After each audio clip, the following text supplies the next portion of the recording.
తెలంగాణలో మున్సిపల్ ఎన్నికల తర్వాత అందరి ఫోకస్ హైదరాబాద్‌లో ఉన్న జీహెచ్ఎంసీ సంబంధించిన ఎన్నికల పైనే ఉంది. హైదరాబాద్ సంబంధించిన జీహెచ్ఎంసీని గూడా 3 కార్పొరేట్‌లుగా విభజించడం పైన గూడా కొంత వివాదం అయితే తారస్థాయికి చేరిందని గూడా చెప్పుకోవచ్చు. దీనికి సంబంధించి గూడా హైకోర్ట్‌లో ఒక వ్యక్తి పిటిషన్ ఎయగా హైకోర్ట్ గూడా సీరియస్ అన్నట్టు గూడా కనబడతా ఉంది. ఇటు రాష్ట్ర ప్రభుత్వానికి మరియు కేంద్ర ప్రభుత్వానికి మరి మీరొక నివేదిక ఇవ్వండి అన్నట్టుగా హైకోర్ట్ అయితే కోరినట్టు గూడా కనబడతా ఉంది. 2 ప్రభుత్వాలకి అటు కేంద్ర ప్రభుత్వానికి మరియు రాష్ట్ర ప్రభుత్వానికి మరి ఒక నోటీస్ అయితే పంపించిన నేపథ్యం అయితే కనబడతా ఉంది. ఇప్పటికే రాష్ట్ర ప్రభుత్వం కూడా అనేక విధాలుగా మరి గణాంకాల ప్రకారము మరి విభజన చేస్తా ఉన్నాము. సూపర్ సిటీగా తీర్చిదిద్దడమే లక్ష్యంగా పెట్టుకొని కాంగ్రెస్ ప్రభుత్వం అయితే చేస్తా ఉన్న పరిస్థితి కనబడతా ఉంది.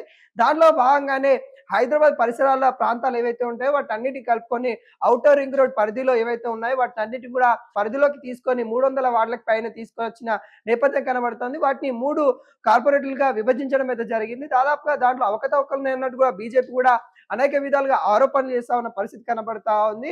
ఎట్లైనా ఎలక్షన్స్ పెడతాము, ఇవి శాస్త్రీయబద్ధంగానే చేశామన్నట్టుగా కాంగ్రెస్ ప్రభుత్వం చెప్తున్నప్పుడు కూడా నిన్న హైకోర్టు ఏదైతే నోటీసులు పంపించిందో దానికి 2 వారాల్లో కూడా కౌంటర్ పిటిషన్ చేయాల్సిందే ప్రభుత్వం అన్నట్టు కూడా పేర్కొన్న నేపథ్యం కనబడతా ఉంది. మరి దీనిపైన కూడా ప్రభుత్వం ఎటువంటి ఆలోచన చేస్తుందనేది కూడా మనం చూడాల్సిన పరిస్థితి కనబడుతుంది. అయితే ఈ నేపథ్యంలో మున్సిపల్ సంబంధించిన ఎన్నికలు ఎప్పుడు జరుగుతాయి అనేది కూడా మనం ఆలోచించినట్లయితే ఇప్పట్లో జరుగుతాయా? లేకుంటే కోర్టు వివాదం తర్వాత జరుగుతుందా?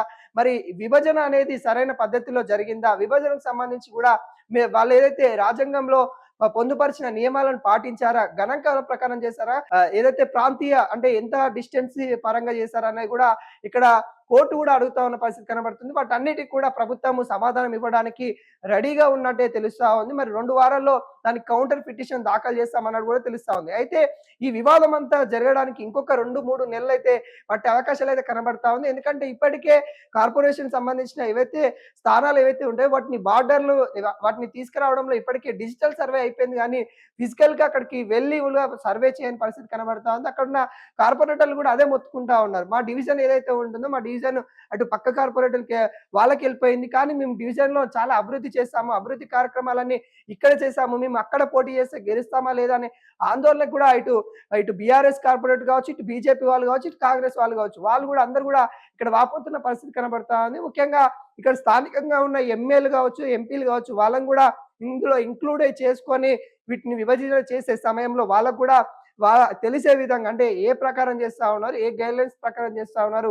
అనే విధంగా తెలిసే విధంగా చేస్తే బాగుంటుందని కూడా ఇటు ప్రతిపక్షాలు మరియు అధికారంలో ఉన్న నేతలు కూడా కోరుతున్న పరిస్థితి కనబడుతోంది. ముఖ్యంగా ఖైరతాబాద్ ఎమ్మెల్యే దానం నాగేందర్ కూడా ఇటు కాంగ్రెస్ ప్రభుత్వాన్ని నిలదీసిన నేపథ్యం చూసాం. విభజన అనేది కూడా మాకు హైదరాబాద్‌లో ఉంటున్నాము, మాకు తెలియాలి కదా, మాకు తెలియకుండానే ఇష్టాది కొద్దీ మీరు విభజన చేస్తే ఎలా ఉంటుంది అన్నట్టుగా తాను కూడా ప్రశ్నించిన పరిస్థితి కనబడతా ఉంది. అయితే ఈ గందరగోళం సమయంలో మరి ఎంతవరకు మున్సిపల్ ఎన్నికలు పెట్టే అవకాశాలు కనబడతా ఉన్నాయని కూడా మనం ఆలోచిస్తే దాదాపుగా ఇంకొక 3 నెలలు అవకాశం అయితే కనబడతా ఉంది. ఎందుకంటే ఇప్పటికే కోర్టులో ఈ కేసు రావడం, కోర్టు కూడా కొంత సీరియస్ తీసుకున్న పరిస్థితి కనబడతా ఉంది. విభజన కూడా కరెక్ట్ కాదు అన్నట్టుగా చెప్తా ఉన్న పరిస్థితి కనబడతా ఉంది. ఎందుకంటే అటు జీహెచ్ఎంసీ సంబంధించిన ఆ పరిధిలో ఏదైతే రూరల్ బ్యాక్‌గ్రౌండ్ ఏవైతే ఉంటాయో వాటిని కూడా తీసుకొచ్చి పట్టణ ప్రాంతాల్లో కలిపేయడం వల్ల అక్కడున్న ఏదైతే భూములకి రేట్లు పెరిగినప్పుడు కూడా వాళ్ళు కట్టే పన్నులు ఏవైతే ఉంటాయో అత్యధికంగా సిటీతోని వాళ్ళు పల్లెటూర్లు కూడా కొట్లాడాల్సిన పరిస్థితి కనబడుతుంది కాబట్టి వీటన్నిటి సమీకరణలు అయితే ఆలోచిస్తున్న పరిస్థితి కనబడతా ఉంది. మరికొంత సమయం పట్టే అవకాశాలు అయితే కనబడతా ఉంది. ఇంకొక 3 నెలలు అయితే ఖచ్చితంగా పడుతుందన్నట్టు కూడా తెలుస్తా ఉంది. ఇప్పుడు రాజకీయ నిపుణులు కూడా అదే చెప్తా ఉన్నారు. ఇంకొక 3-4 నెలలు పట్టే అవకాశాలు అయితే కనబడతా ఉన్నాయి. విభజన తర్వాత వాటికి సంబంధించిన కూడా కోర్టు క్లియరెన్స్ ఇచ్చిన తర్వాతనే ఎన్నికలు ఉంటాయన్నట్టు కూడా తెలుస్తా ఉంది.